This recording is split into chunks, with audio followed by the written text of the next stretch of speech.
everyone, and thank you for joining us on this spooky edition of Armchair ESG with Nate and Yates, what many people are calling the greatest podcast of all time. I'm Rob Yates, aka Death Today, your Director of Communications for OWL ESG, and with me, as always, my partner in crime. Looking a little surprised today, Nate.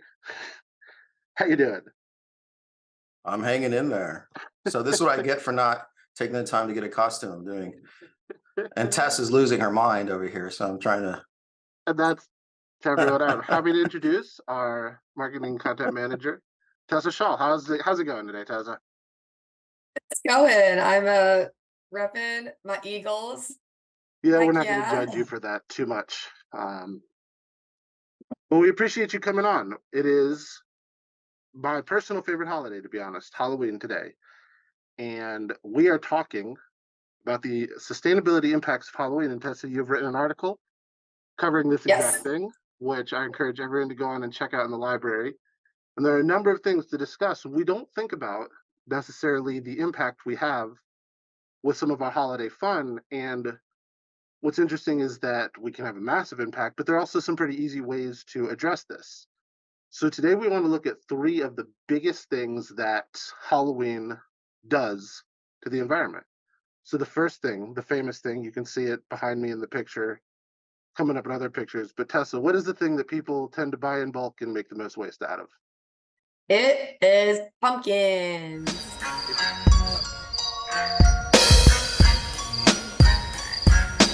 Exactly. And you want to talk a little bit about just how much we get in the way of pumpkins and what people do with it? Yeah, so roughly 900,000 tons of pumpkins that are produced in the US every single year are thrown away. So while carving jack-o'-lanterns is fun, we should really think about what happens after. So pumpkins are not easily able to be decomposed. So some ways to protect the environment is to either those delicious little big pumpkin seed. You can make those into a yummy, delicious snack. And pumpkins, fun fact, are actually safe to eat for animals. But if you have a cat, if you're a cat lover, unlike me, I like dogs. But cats are really cool too. Just make sure that you are feeding them in small amounts because too much pumpkin can be bad for their little tiny bellies. But yeah, so while carving pumpkins is really fun, we should be very, very cautious of what happens after. Nate, you a I dog had person or a no. cat person? Oh, I'm not a pets person, but if I had to choose, it'd be dogs. So, yeah, I had dogs growing up. So, And dog what were you person. going to say? I didn't mean to interrupt. No, I think the shock of the day, besides my eyebrows, are that pumpkins that pumpkins don't decompose as they would naturally in the soil. Oh, in Mhm. landfills, you would put them in landfills. Okay, I missed that point. When pumpkins are Mhm. disposed off in landfills, they don't decompose as they would naturally in the soil. Perfect. So Okay, that makes sense. So what? Just chuck them in your backyard, right, Tess? Or that's one of the big differences. Yeah, the compost is great. Compost is good. It's a positive way. We can actually take all that yeah. nearly million tons of pumpkin and turn it into something helpful. Okay, that makes sense. So we have a raised garden bed in our back that we put together during the pandemic, and we put a lot of, and then we need to get a composter. We haven't done that, but we've been meaning to. So maybe we'll do that this year because my family does a lot of pumpkins, right? So either for decoration in the front and for carving. So that's good to know. Thanks, Tess. Yeah. Didn't know that. Yeah, and with composting, it's kind of neat in the fact that there's a couple different ways that you can compost them. So depending on, if you want a fast compost, you can do it from 4 weeks to a year, or if you want a slow compost, it can be from a year to 18 months. So you can kind of pick and choose. But yeah, it's super easy. All you need is a garden, some tools, some gardening tools, and then you could use it as mulch once it decomposes. It's pretty Got it. simple. That's That's what we works. do. Yeah. We have a composter. We got 2 raised compost beds also put together during COVID. Do lots of gardening. I grow hot peppers. Yeah, we grew a lot of great stuff, but it should be easy. Kids, take the pumpkins, put them in the composter, throw them in the garden. Smash them first. You Smash get to them, have fun smash them. smashing them. Got it. So this year we're not going to throw them up front, and I don't know what we do. Every year we have a ton of pumpkins, and I honestly don't remember if we just put it on the curb or. Um, but yeah, this year we'll recycle them. That's good to know. Good to know. So That Yeah, is and the another thing that you can do is, which I didn't even know, is usually whenever I carve pumpkins, I just throw them across the street into the woods behind my house. But some places, which you'd have to check with your local community, they have yard waste collection services, which is kind of cool. So if you don't want to, of course, compost them, you can check to see if, local yard services will pick them up for you. So I live in California and I don't know if we have them here. I've actually never heard of it, but it's another fun fact we can do. well, there you go, guys. Hey, take and care of your pumpkins. Recycle them responsibly. It's not that uh, difficult. of course the best thing about compost is that you can put a body in there. And so from pumpkins, this jumps into the next thing that we can talk about in terms of sustainability and Halloween, which is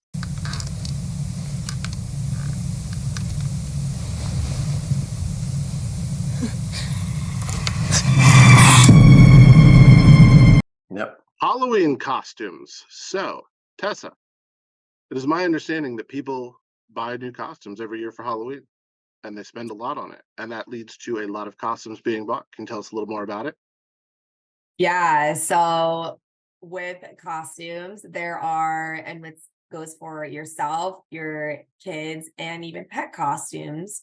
Guilty There as should charged. be, yeah, there should be ways that we can easily reuse costumes. So that's instead of going out and buying a costume every single year, some easy ways to help the environment is to use, for example, fabric. You can make your own costume, or um like don't buy costumes that have a lot of plastic. So a lot of costumes actually do have plastic, which, as we know, that is not good for the environment. And if you think about it, when you get rid of or throw away clothes, is a hint to our fast fashion article that we're also having to Forthcoming.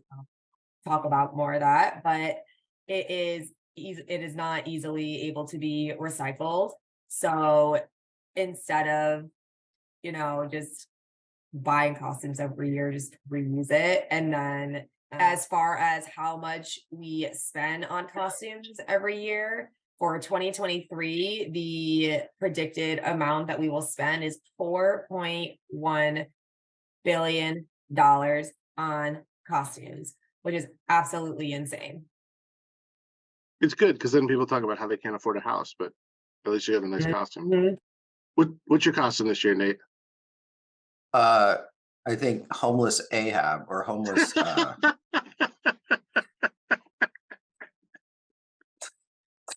Homeless something. That's really good. That's I really gotta good. find in my eyebrows or so What's your best yeah. costume of all time? Me?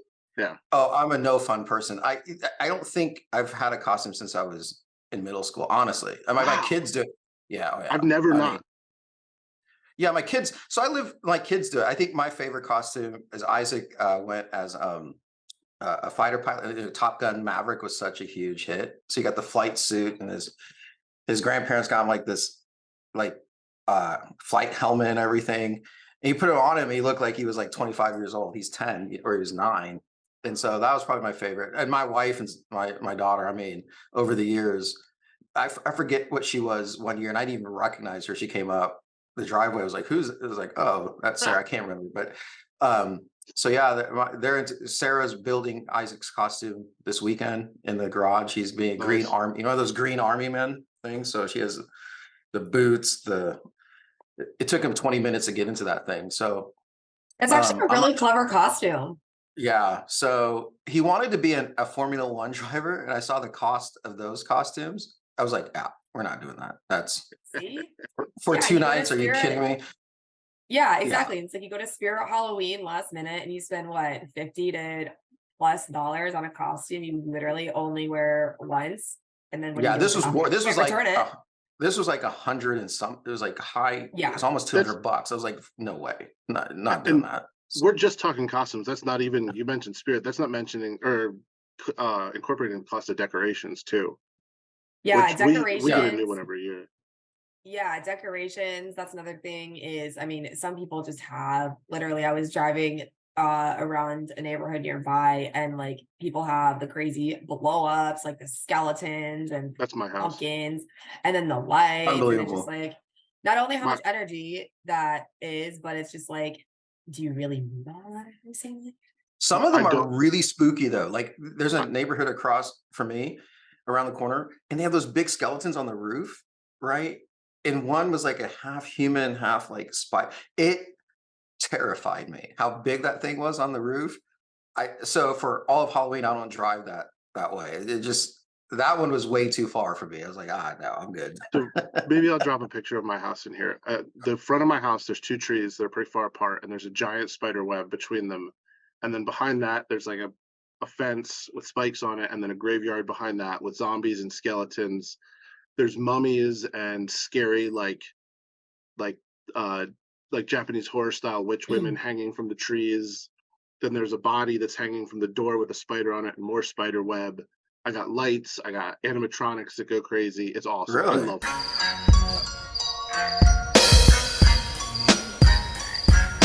Halloween. You got to share the video with Al, Yeah. with the whole team, All right, the I'll whole put one company. up. Yeah, I'll have someone walk up to my house with the video so you can see me standing with my sword and my Grim Reaper costume and then jump out because it's pitch black and you just see these eyes glowing red and closing, and it's awesome to scare children. Huh. Yeah. I'm telling you, the parents love it. Like you'd think they'd get mad, like, oh, you just freaked my kid out. They're like, ha ha ha.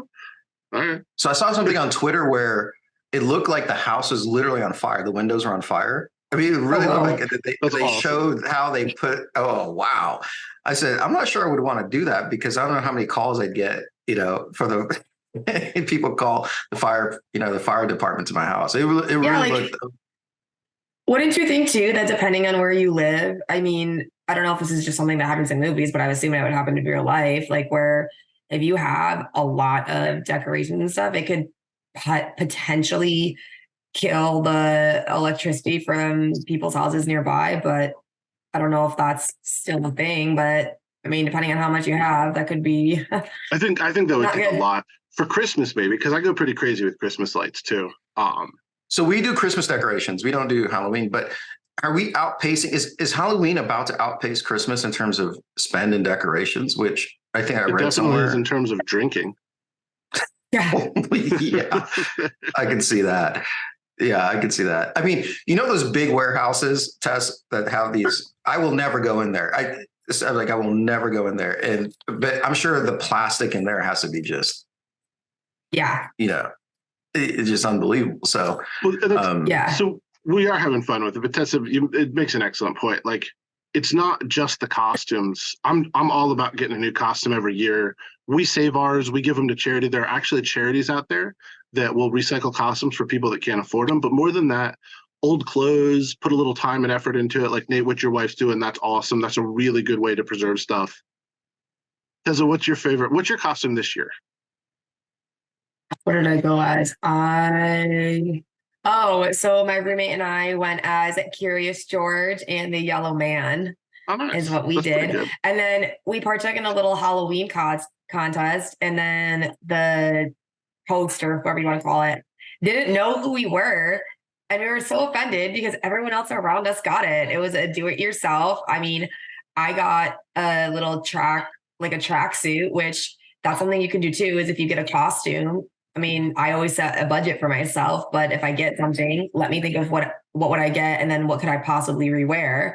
So that's another way you can, not only be financially friendly, but again, just instead of just buying something that you're just going to wear once, might as well get something that you wear again. So that's what we went as this year. But last year we had like 4 different costumes, and that was a lot. What's your favorite costume you've ever had? Oh gosh. Wow. I think probably as a kid.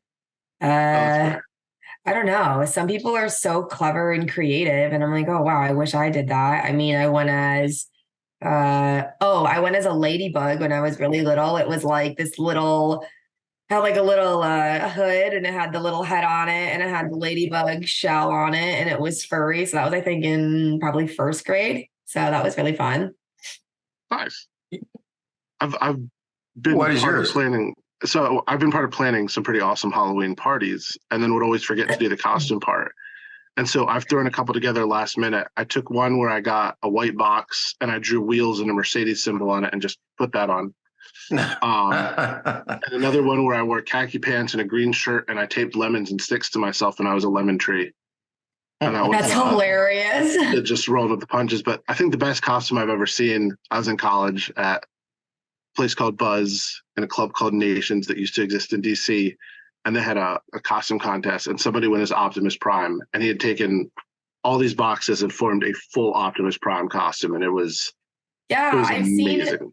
I've seen videos of like kids and they're literally transformers and they literally curl up into the car and it's yeah, I'm like, how much time did you spend into that? I mean, props, but dang. Yeah, so people spend some time. We mentioned kids, we mentioned putting on costumes, but of course they're doing the costumes to go out and do something that Halloween is known for, and that is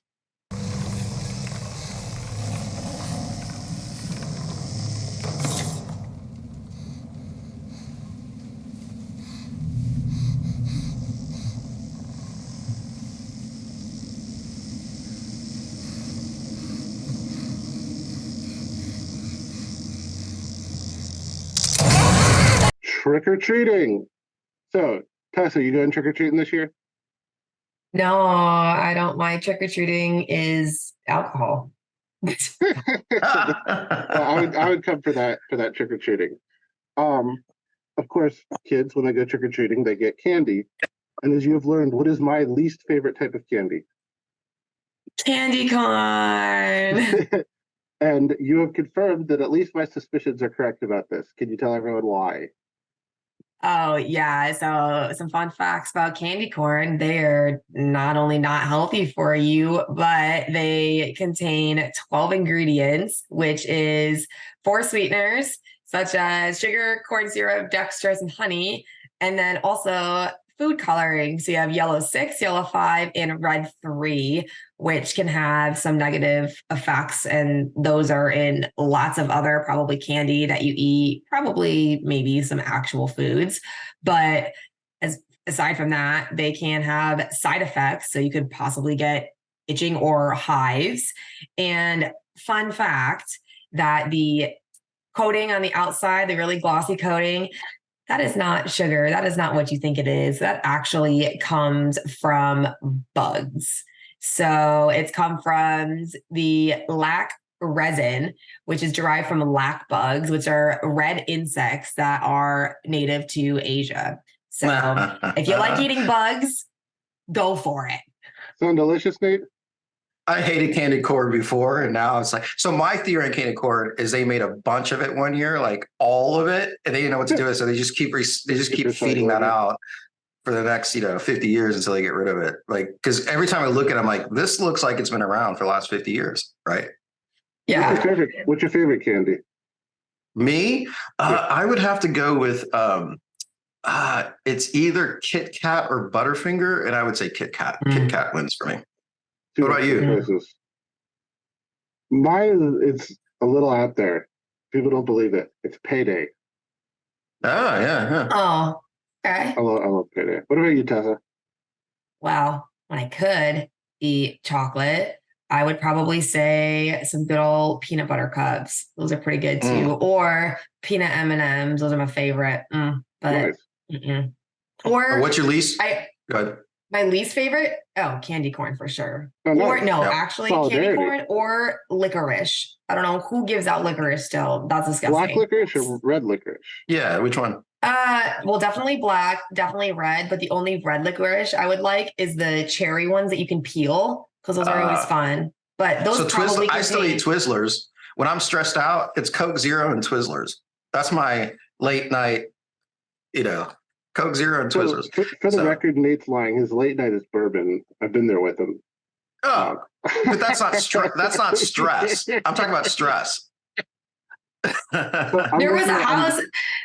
There was a house on my street. We called it the good house. Like they would give you literally like an entire gift bag of candy. And then there was another house where this lady would literally come out with a wad of $1 bills. And of course, as a kid, you're like, oh my gosh, you would get $1 bill, which was pretty cool. But wow. Interesting. Yeah. I change costumes to just recycle that house if I lived in that neighborhood. Yeah, seriously, just keep walking another back one. around. Keep walking back. You need costumes, I got some you can borrow. Oh, me? No. So you talk about trick-or-treating. I sit at home and I man the neighborhood or the house here, and then the kids go out, and then Sarah takes, churches have what their what do you call it? It's not trunk or treat or, whatever. Trunk or treat. My mom has that at schools. They have that. Yeah. So we do that, with the cousins. They go to each of our churches. They'll go to our church one night, and then the other, cousins, they'll just do the rounds and do that. So that's where they get the most candy, most likely going door to door. I don't know. It's just not as big of a thing in our neyborhood. And there's not a lot of kids in our neighborhood. So it's mostly an older crowd, but there are neighborhoods here where huge in my neighborhood. We get 3 rushes. We get the little kids. Yeah. Then we get like the 7, 8, 9-year-olds, and then we get like the 9, 10, 11, and the teenagers that haven't given up yet. And you know what? Respect to them. Stay young. Have fun. Trick or treat as long as you want. I will give you candy as long as you don't show up late and make my dogs bark. And when going trick or treating, you should use, instead of like the little plastic pumpkin, like little colored pumpkin baskets, use like a pillowcase or a reusable grocery bag. That always works. So you're not just taking a bag and then throwing it away. And a good way too that you can help out protecting the environment is putting like trash cans outside your, like a driveway or next to your house, designated areas for those yummy chocolates, candies, lollipops, candy corn, if you're one of those people. And, just designate them, because how many times have you walked around and you just see trash on the ground, and it's just like, something super simple. You put something in your article again, Tess, amazing article, by the way. So yes, go out and pick it up on the OWL ESG website. But one thing that really stood out to me is the paragraph says most plastics don't make it to landfills. I knew that wasn't, and let alone recycling. But you said instead plastic often ends up polluting the environment, carried away by the wind or consumed by animals, eventually finding their way into the sea. And that was eye-opening because of all the plastic in the ocean. And part of me is like, okay, I understand that people throw away a lot of trash that live, by the seas and the oceans, but it makes more sense that a lot of that's just blown in there, from all over the place. And I said, oh, okay, that makes more sense. And so, that just fascinating part. And being in California, there's just a lot of it too by the ocean, and, doing something super simple is signing up for, trash collecting. And it's like even the smallest straws, and it's just, you see, sadly birds, and they're just, decomposed, and their stomachs are just filled with plastics and everything else. I mean, there's some crazy stuff that's been found inside animals, and it's just like, holy cow. And it's just something super simple, just throwing trash away. So, because how would you feel if that was you? Yeah. It always shocks me again, I'm not forget their name, but we've mentioned it many times on the podcast, the ocean cleanup.